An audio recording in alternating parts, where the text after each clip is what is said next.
If your pepper plants are tall, leafy, dark green, and producing barely any fruit, and most gardeners growing peppers in their backyards have stood and stared at exactly that scene at some point. The problem almost certainly isn't your fertilizer. It isn't your watering schedule. It isn't even your seed. The problem is much simpler, and almost nobody talks about it.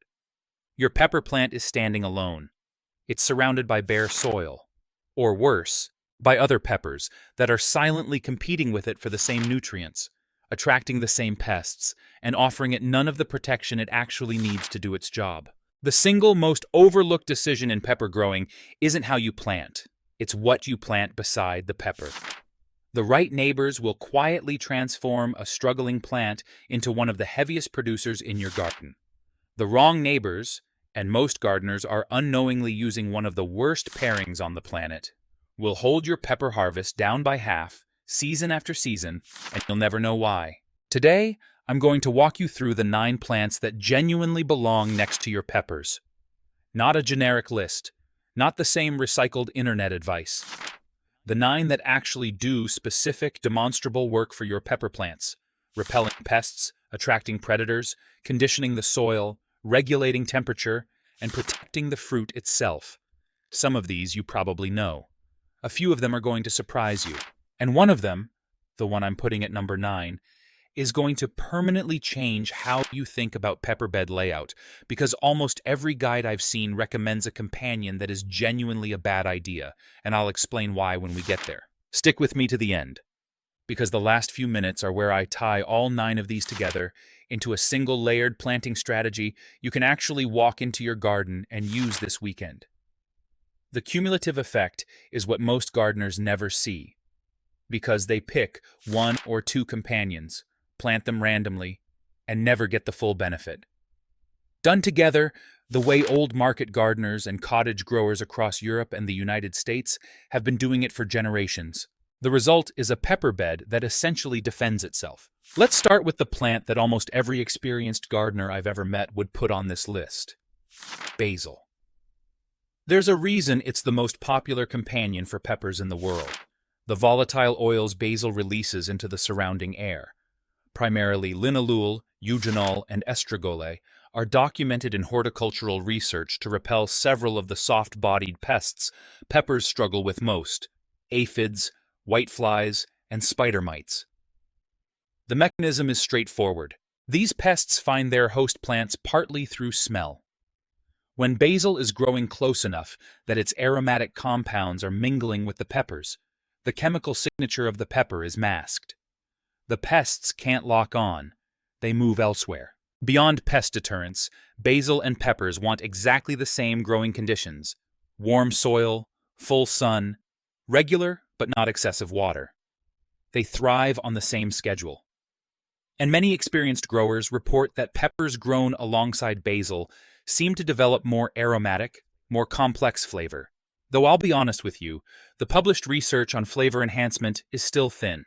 Treat that one as a pleasant possibility rather than a guarantee. The pest control alone is reason enough to plant basil.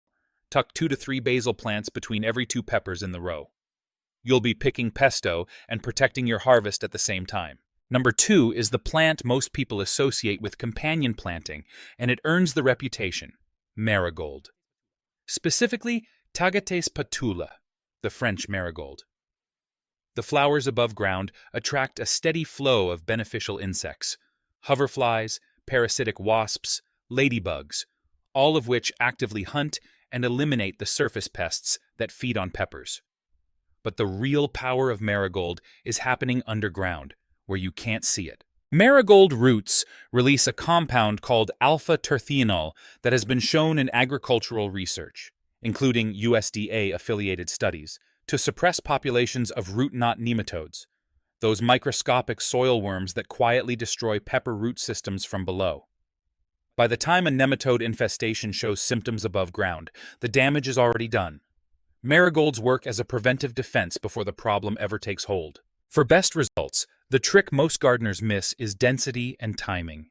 Marigolds work hardest when planted thickly throughout and around the pepper bed, not as a token border of 3 plants. And the strongest nematode suppression effect comes when you plant a heavy stand of French marigolds and turn the residue back into the soil at the end of the previous season, a practice called green manuring. If you've had stunted peppers in past years for no obvious reason, nematodes are probably part of the problem, and a heavy marigold planting this season is one of the best free defenses available. Number 3 is the most powerful chemical defender on this entire list: garlic. The sulfur compounds garlic releases, particularly allicin, are documented in horticultural literature as repellents for aphids, spider mites, and whiteflies, and they have measurable antifungal activity against several of the soil pathogens that affect peppers in damp conditions. Plant individual cloves spaced 6 to 8 inches apart throughout the pepper bed in autumn for an early summer harvest, or in early spring for a late summer crop. The garlic grows up alongside the peppers without competing for the same root space. It pulls from a different layer of soil, and the chemical barrier it creates extends through the air and into the soil simultaneously. Gardeners who use garlic liberally throughout their pepper plantings consistently report dramatically lower pest pressure than gardeners who don't. It's one of the highest leverage choices on this list, and one of the easiest to integrate: 3 down. The next one operates on a strategy most gardeners have never heard of, and it's one of the cleverest defensive plays in the entire vegetable garden. The strategy is called trap cropping, and the plant that does it best alongside peppers is the nasturtium. Here's how it works. Aphids and whiteflies, the two pests that quietly drain more energy from pepper plants than almost anything else, find nasturtiums significantly more attractive than peppers. When you plant nasturtiums close to your peppers, the pests don't ignore the peppers entirely, but they concentrate heavily on the nasturtiums first. The nasturtiums become a magnet, drawing the pest pressure off your main crop and pulling it onto a sacrificial plant. But the strategy doesn't end with attracting pests. The same nasturtiums, once they're loaded with aphids, become an irresistible buffet for the predatory insects you actually want. Hoverflies, ladybugs, parasitic wasps. They show up to feed on the concentrated aphid colonies, and once they've established a population in your garden, they don't just stay on the nasturtiums. They patrol everywhere. The nasturtium hasn't just diverted the threat. It's recruited an army that handles the threat for you. Plant nasturtiums in clusters at the corners of your pepper bed and a few sprinkled through the open spaces between pepper plants. They'll spill across the ground, suppress weeds, and as a bonus, the flowers and young leaves are edible, peppery and slightly spicy, beautiful in salads. Pest defense, predator recruitment, ground cover, and food, all from a packet of seeds that costs less than a cup of coffee. Number 5 is one of the most underrated insectary plants in the entire garden: dill. Most gardeners harvest dill before it has a chance to do its real work, which is a quiet shame, because dill that's allowed to flower is one of the most powerful, beneficial insect attractors you can grow. The umbrella-shaped flower heads of mature dill are specifically attractive to lacewings, parasitic wasps, and ladybugs, 3 of the most effective predators of aphids, caterpillars, and spider mites. A small stand of flowering dill near your peppers becomes a permanent recruitment station for the insects that protect them. There's a second benefit most companion planting guides leave out. Dill develops a deep taproot that quietly works the soil while the plant grows. As the root extends downward, it physically loosens compacted earth, opening channels that water and air can move through and that pepper roots can follow. After a season or two, the soil under and around a dill stand is noticeably better structured than the soil around it. Plant dill in 2 or 3 small stands at the edges and corners of your pepper bed. Let at least half of it flower, rather than harvesting it all for the kitchen, and let it do the quiet work it's evolved to do. Number 6 is dill's smaller, lower-growing cousin in this defense network, oregano. While basil works at pepper height and dill works upward toward flowers, oregano works at ground level. The plant is naturally low and sprawling, which means it functions as a living mulch, a green carpet around the base of your peppers that does 3 things at once. It shades the soil, dramatically reducing moisture loss in summer heat. It suppresses weed seeds by blocking their light. And it cools the root zone of your peppers during the hottest stretches of the season, which matters more than most gardeners realize. Here's the part most people miss about peppers. The plant loves warm air, but the roots prefer noticeably cooler soil. When the soil temperature climbs too high during a heat wave, which is exactly when peppers should be setting their heaviest fruit, the plant interprets the heat stress as a signal to abort flowers and stop fruiting. That's blossom drop. That's why your peppers stop producing in late July, just when the weather is at its peak. A dense ground cover of oregano around the base of each plant keeps the root zone several degrees cooler, holds the moisture in, and lets the pepper keep working through conditions that would shut down a bare soil planting.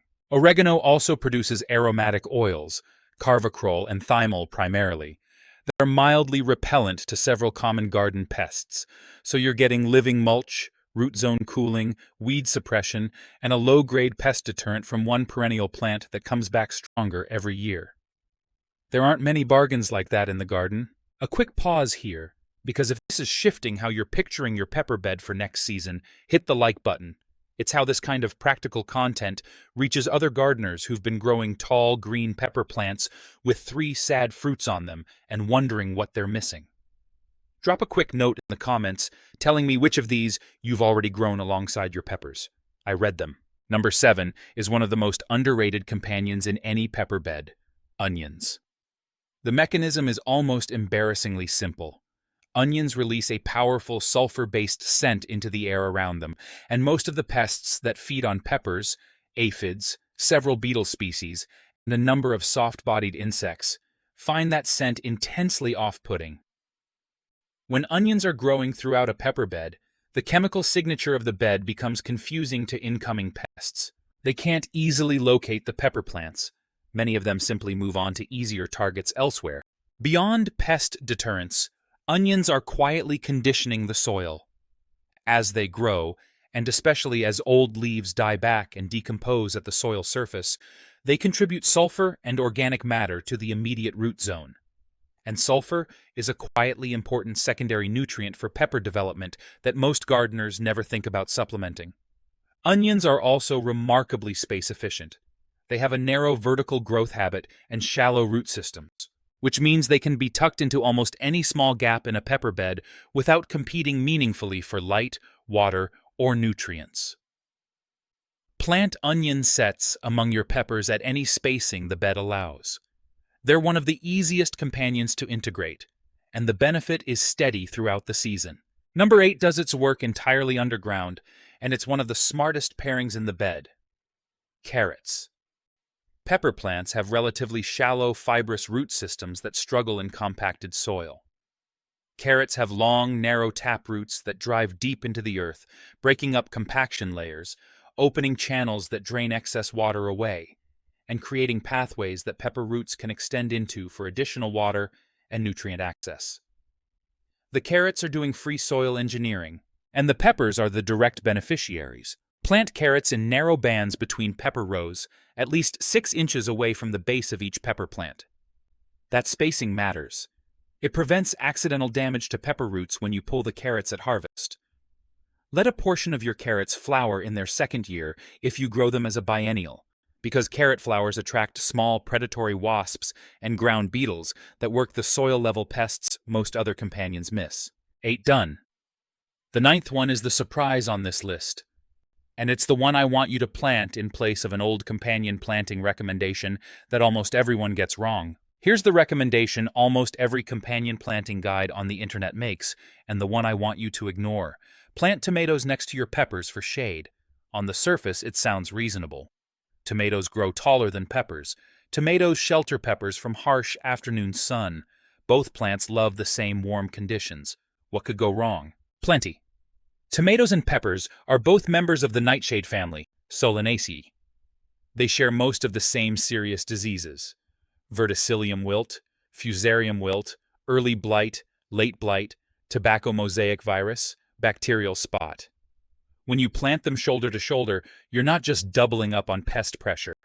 You're creating a single connected zone where any one of those diseases can spread freely between the 2 crops, and where the soil itself becomes a long-term reservoir for pathogens that affect both.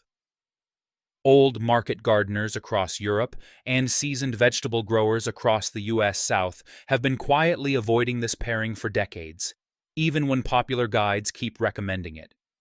They know what it costs in lost crops over time. So if peppers genuinely benefit from afternoon shade, and in hot climates they absolutely do, because excessive direct afternoon sun causes sunscald, those bleached papery patches that ruin the fruit, you need a tall companion that isn't a nightshade. The best option I know, and the ninth plant on this list, is the sunflower. Sunflowers do everything tomato is recommended to do, without sharing a single significant disease with peppers. They grow tall fast, sometimes 6 to 8 feet in a single season. Positioned on the western or southwestern side of a pepper bed, they cast their long afternoon shadows across the peppers exactly when the sun is at its harshest. The peppers stay cooler, the fruit stays unscalded, and the plants keep flowering and setting fruit through heat waves that would shut down an unprotected bed. But sunflowers aren't just shade. The flower heads are among the most powerful pollinator magnets in the entire vegetable garden. Bees, hoverflies, and a wide range of native pollinators concentrate on a stand of mature sunflowers, and once they're working that area of your garden, they're also visiting your pepper flowers. Peppers are largely self-pollinating, but pepper flowers visited by insect pollinators consistently produce more, larger, and better-shaped fruit than flowers left entirely to wind. That's documented in multiple horticultural studies.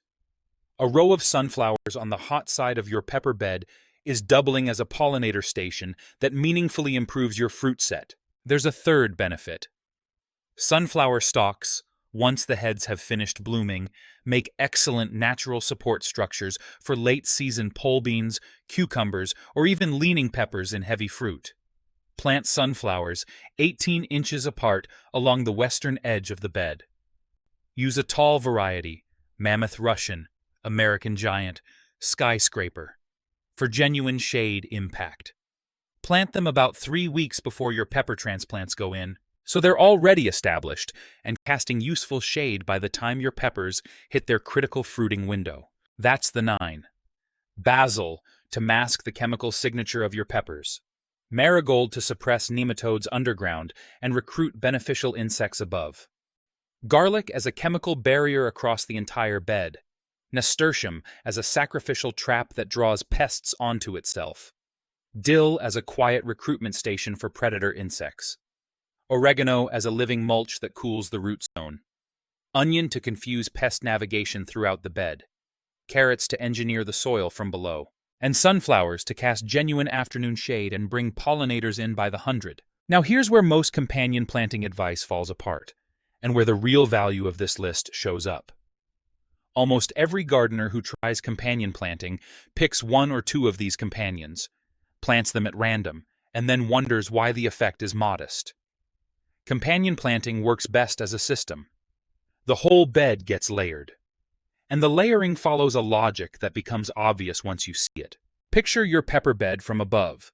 The peppers themselves are the central crop, planted in their normal spacing. Now think in zones. The first zone is the soil surface directly around each pepper plant. That's where oregano goes. Tucked at the base, sprawling outward, holding moisture, cooling the roots, suppressing weeds, gently repelling pests. Living mulch. The second zone is the immediate canopy around each pepper, the space between plants at pepper height. That's basil and onion territory. Basil between every 2 peppers in the row, releasing its volatile oils into the immediate airspace. Onion sets tucked into every available gap, threading their sulfur scent through the bed. Both plants integrate cleanly without crowding the peppers themselves. The third zone is the bed perimeter. That's where marigolds, nasturtiums, and garlic do their strongest work. Marigolds planted thickly along the borders, doing their underground nematode suppression and their above-ground predator recruitment. Nasturtiums at the corners and along the edges, drawing aphid pressure off the main crop. Garlic dotted along the perimeter as a chemical fence. The fourth zone is structural. Carrots in narrow bands between rows where there's space, working the soil quietly. Dill in 2 or 3 small flowering stands at the corners or in any unused space, running its predator recruitment program. And the fifth zone is the western or southwestern edge, the hot side. That's the sunflower row, casting its afternoon shade, pulling pollinators in, marking the protected boundary of the entire bed. What you've built when these zones come together isn't a row of peppers with a few helpful plants nearby. It's a working ecosystem. Pests are repelled by the chemical signatures on multiple fronts. The ones that get through are intercepted by trap crops. The ones that survive the trap crops are eaten by predators that have been actively recruited and fed by the flowering companions. The soil is being conditioned underground by carrot roots and dill taproots. The root zone is being kept cool by living mulch. The fruit is being protected from sun scald by tall sunflowers. The flowers are being pollinated by the insects drawn in by those same sunflowers. Every one of the stresses that quietly shut down pepper production, pest pressure, soil compaction, root zone heat, sun scald, poor pollination, is being addressed simultaneously by plants that cost almost nothing and ask for almost nothing in return. That's the real reason a properly companion-planted pepper bed can outproduce a conventional one by a wide margin. It isn't magic. It's the cumulative effect of removing every drag on production at once, instead of one at a time. There's one more thing to talk about before we close, the part most guides leave out, and the part that genuinely separates a good companion-planted garden from a great one. We'll cover that next. The part most guides leave out is this. Companion planting isn't a one-season event. It's a multi-year practice, and the gardens that get the dramatic results are the ones where the system has had time to mature. Here's what that means in practice. In your first season of layered companion planting, you'll see noticeable improvement. Fewer aphids, fewer whiteflies, better fruit set, less sun scald. Most gardeners who try this approach for the first time describe the first year as quietly better, not transformed, but visibly improved across the board. That's normal, and it's only the beginning. What's actually happening underground and around the bed in that first year is foundation work. Mycorrhizal fungi are establishing connections between the root systems of all the plants you've put in together. Beneficial insect populations are starting to find your garden, settling and breeding. The soil microbiome is shifting toward the more diverse, more balanced state that comes from growing many crops together rather than one in isolation. None of this is visible. All of it is happening. By the second season, the difference becomes obvious. Predator insects you didn't see last year are now living in your garden year-round. The marigolds you turned into the soil last fall have suppressed nematode populations meaningfully. The soil structure under the bed has been worked by 2 seasons of carrot taproots and dill roots and is noticeably looser. The peppers in this bed will produce more and more consistently than peppers planted in any conventional single-crop bed will. By the third season, the system is working at full strength, and the production difference between a mature companion-planted pepper bed and a bare soil monoculture bed is genuinely dramatic. That's the long game. That's what most internet guides don't have the patience to tell you, and it's what every old market gardener I've ever respected understood without needing to be told. The implication of that is important. Don't measure this approach by what you get in the first 3 months. Measure it by what your bed looks like in year 3. The cumulative effect compounds. The garden gets better at growing peppers every season you commit to this system, and the work you put in actually decreases over time because the system runs more and more on its own. A small honest word before we wrap up. Yields vary. The plants on this list, planted together properly in a layered system, give you the best chance at a heavy pepper harvest. They don't guarantee one. Soil, climate, weather, variety, your local pest pressure, all of those factors interact with what you plant. A gardener in coastal California who sets this up well will see different specifics than a gardener in the UK Midlands or in Central Texas. The principles hold. The numbers will be your own. What I can tell you with real confidence is that gardeners who take this systems approach consistently outproduce gardeners who plant peppers alone in bare soil. and that the difference shows up most clearly in the seasons when conditions are difficult: the hot summers, the wet springs, the bad pest years.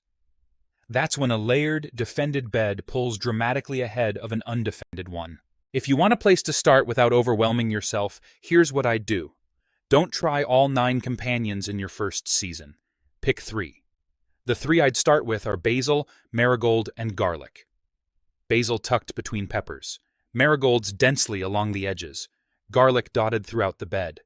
Those 3 alone will shift your pepper bed meaningfully by midsummer. Add nasturtium and oregano in year 2. Add the rest as you have space and confidence. By the 3rd season, you'll have a system in place that does most of the work for you, and pepper growing will start to feel less like a battle and more like watching something that already knows what it's doing. Here's the bigger lesson, because it goes well beyond peppers. The instinct to grow plants in clean, isolated rows of a single crop comes from industrial agriculture. It made sense for tractors and harvesters and large-scale monoculture economics. It does not make sense for backyard gardening. A backyard pepper plant standing alone in bare soil is fighting on multiple fronts at once with no support. And most of the failures and frustrations home gardeners experience trace directly back to that one structural mistake. Plants didn't evolve to grow alone. They evolved in mixed communities, defending each other, feeding each other, and sharing the underground network of fungi and bacteria that connects healthy soil. When you plant your peppers the way nature actually grows things, alongside helpers, defenders, recruiters, and shaders, you're not adding complexity to your garden. You're returning it to the way it was always supposed to work. That's the shift. Not adding more products, more sprays, more fertilizer to a single isolated plant. Building a small community around the plant and letting the community do most of the work for you. If something on this list made you stop and think that explains why my peppers have been struggling for years, drop the word "grow" in the comments below. It tells me which of you are actually putting this into the ground next season. And it helps the video reach other gardeners who've been staring at tall green pepper plants with 3 sad fruits on them, wondering what they're doing wrong. Hit the like button while you're at it. Not for me. For the next gardener who's about to give up on peppers entirely and doesn't yet realize the answer was never about the pepper plant. It was about what's growing beside it. Tell me in the comments which of these 9 you're starting with this season and which one surprised you most. I read every single one, and I'll see you in the next one.